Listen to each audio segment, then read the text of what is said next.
You're not bad with money. That's the first thing people get wrong about this.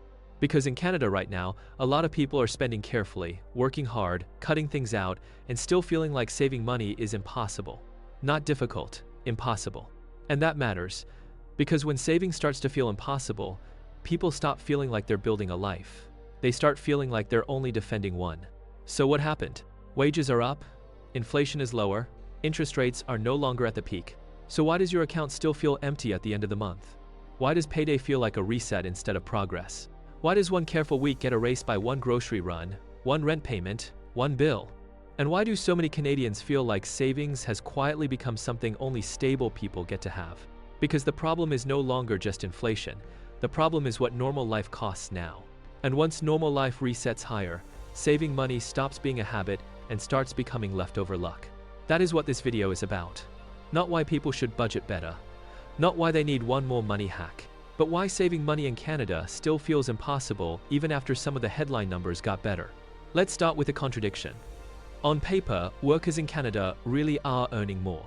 In March 2026, average hourly wages among employees were up 7% year over year, reaching $37.73. That is the strongest wage growth since October 2024. That sounds like progress. And in one sense it is. But life is not priced in wage growth. Life is priced in what gets taken away from it. And the things taking money away are still too heavy. Canada's CPI was 1.8% in February 2026. That sounds calm compared with the worst inflation period. But food purchased from stores was still up 1% year over year. And rent was still rising too. That is the trap.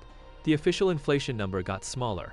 But the bills that define whether your life feels manageable did not suddenly get light. And once that happens, a raise doesn't feel like relief. It feels like damage control. That is the first reason saving still feels impossible. Because lower inflation is not the same thing as lower prices. A lot of people hear inflation is down and mentally translate that into life should be easier now. But that is not what it means. It just means prices are rising more slowly than before. It does not mean groceries went back. It does not mean rent reset. It does not mean the cost of being a normal person in Canada returned to where people built their habits, routines, and expectations.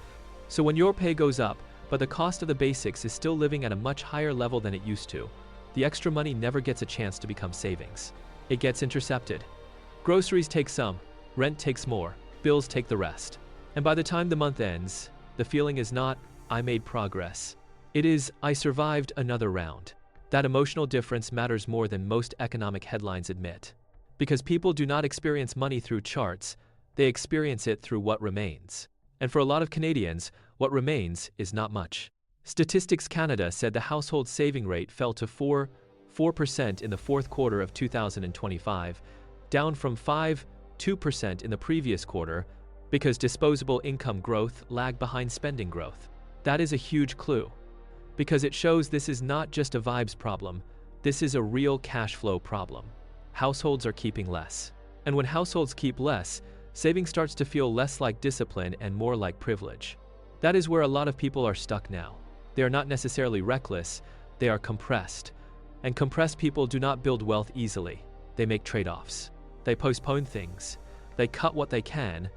Then they look at the end of the month and realize the future did not get funded anyway. That is why this feels so defeating. The money comes in, but the system is already waiting for it. And the second reason saving feels impossible is that the labor market itself is not giving people much emotional safety. In March 2026, the unemployment rate was 6.7%. It was unchanged from February, but that came right after a sharp employment drop in February. So even though wage growth accelerated, the broader labor market still felt weak enough to keep people cautious. That changes everything. Because saving depends on more than income. It depends on confidence.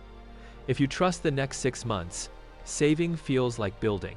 If you don't trust the next 6 months, saving feels like emergency preparation. And emergency preparation never feels abundant, it feels defensive. That is why even a bigger paycheck can feel psychologically small. People are not asking, how much can I build this year? They are asking, how much do I need in case something breaks? And that is a completely different relationship with money. It is not forward-looking, it is impact-resistant. That is another reason saving still feels impossible. The money is not being experienced as freedom, it is being experienced as protection. and protection is expensive. Then there is the third problem. Normal life itself has been repriced. That is the deeper issue. For a long time, many people lived in a version of Canada where discipline could still be felt. Maybe you were not getting rich, maybe things were tight. But if you worked, paid the basics, and stayed somewhat careful, you could usually feel that your behavior created some margin. That margin is thinner now. Not because one single category exploded this month, but because enough everyday categories remain elevated at the same time. Groceries are still high. Rent is still heavy. Eating out still feels harder to justify. And once enough basics stay expensive together, the part of the budget that used to become savings gets squeezed out. That is how saving dies for ordinary people. Not through one dramatic event, through permanent compression. And that is why even good financial behavior can stop producing emotional reward. You skip things, you cut costs, you say no more often, you become more careful, but the payoff still feels weak. That creates a dangerous feeling. The feeling that effort and progress are no longer connected. And once people start feeling that, they stop thinking, I need a better plan. They start thinking, maybe this is just not possible anymore. That is the feeling this video is trying to explain. Not laziness, not bad habits. Structural exhaustion. The Bank of Canada held its policy rate at 2.25% on the 18th of March 2026. But at the same time, it warned that the war in the Middle East had increased volatility in global energy prices and financial markets, adding more uncertainty to the outlook. That matters because people do not save inside spreadsheets, they save inside a mood. And the mood matters. If the environment feels fragile, households behave differently. They delay bigger decisions. They keep more caution in every purchase. They stop feeling like small wins are enough. And even if the numbers improve, they still do not feel secure.